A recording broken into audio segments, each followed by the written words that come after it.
যাক, সওয়াল করলে তোমরা সব। আরে উকিলরা সওয়াল করলে তার সঙ্গে শাস্তি কি হওয়া উচিত তাও বলে দেয়। সেটা আপনি ঠিক করুন দাদা।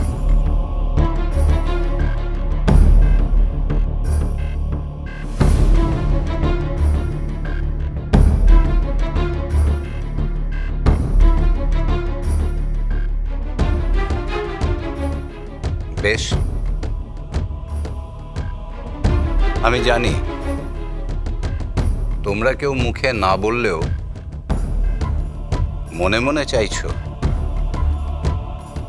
যে দীপু এই বাড়ি থেকে চলে যাক।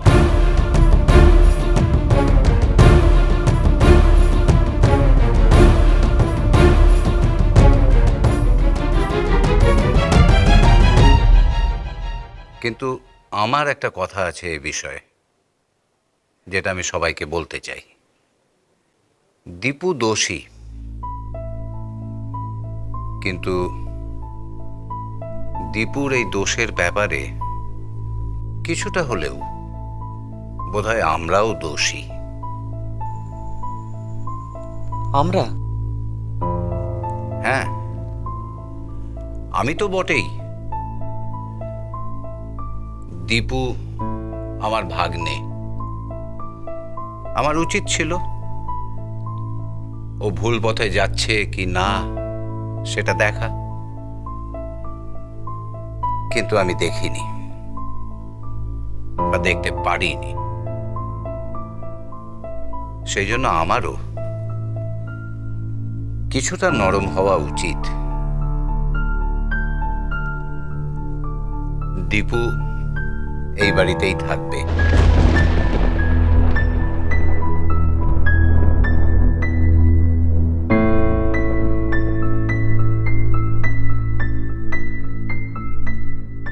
বাবা, আচ্ছা আপনি কি? কিন্তু তার আগে একটা শর্ত আছে। এটাই দীপুর শেষ সুযোগ,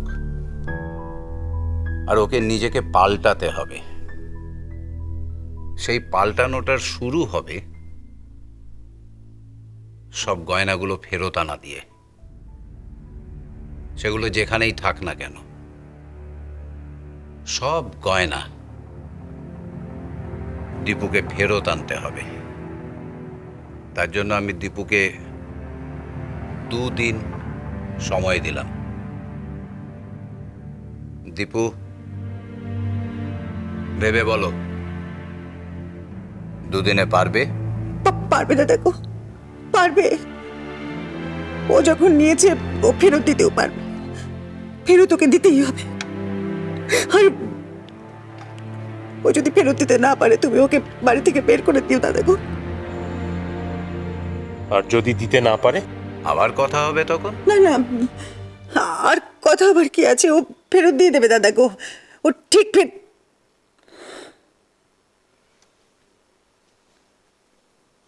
এই তোকে পারতেই হবে।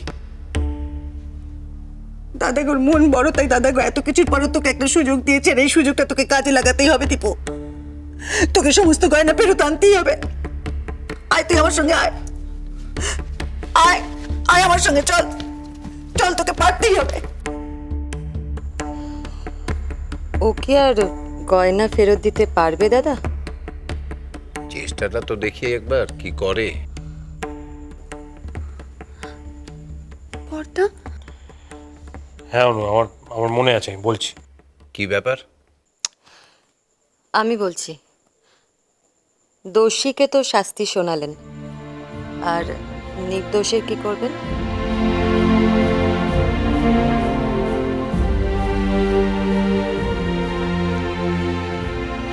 ঝিলিকের কি হবে?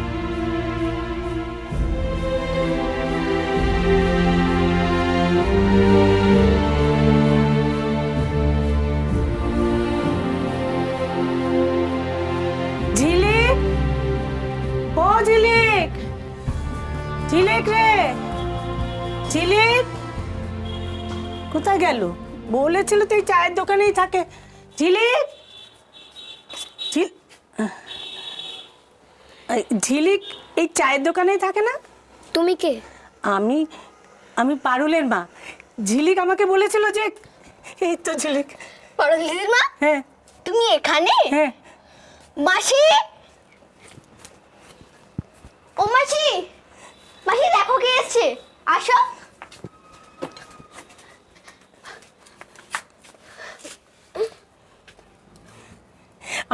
আমি তোকে একটা ভালো খবর দিতে এলাম না ঝিলিক।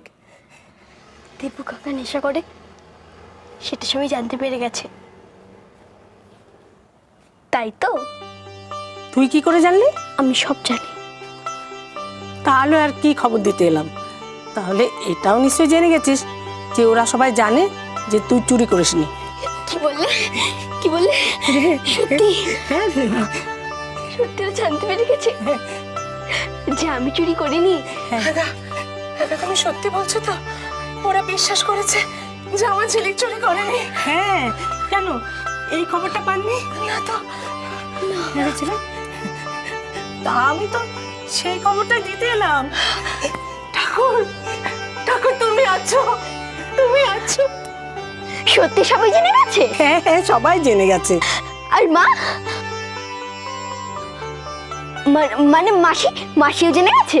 হ্যাঁ হ্যাঁ, সবাই জেনে গেছে, মাসি জেনে গেছে, অন্য দিদি? হ্যাঁ সব জেনে গেছে।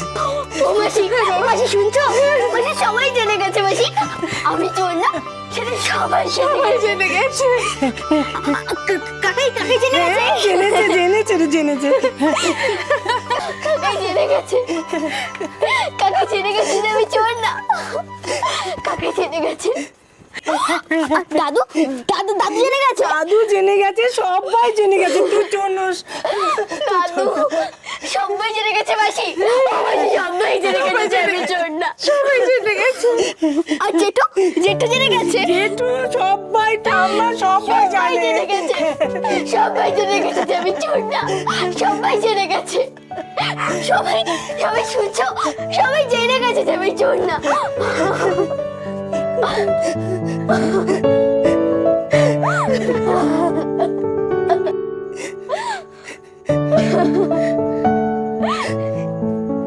সবাই জেনে গেছে, সবাই জেনে গেছে যে আমি চোর না। সবাই।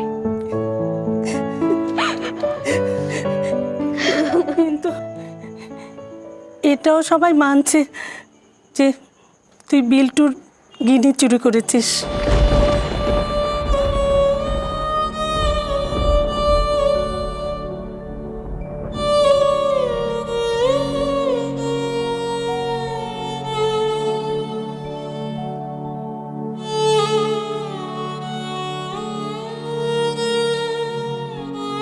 ঝিলিককে নিয়ে অত ভাবার কি আছে?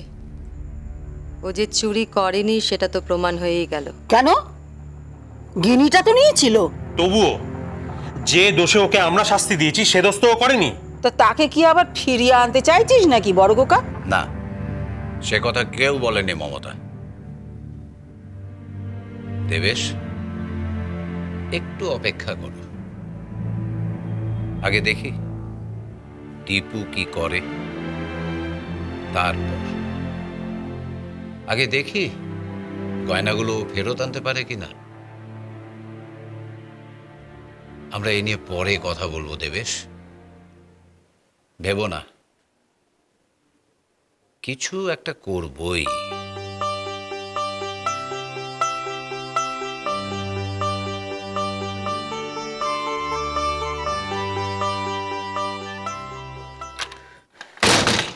মা, গয়নাগুলো আনা সম্ভব নয়, কিছুতেই না।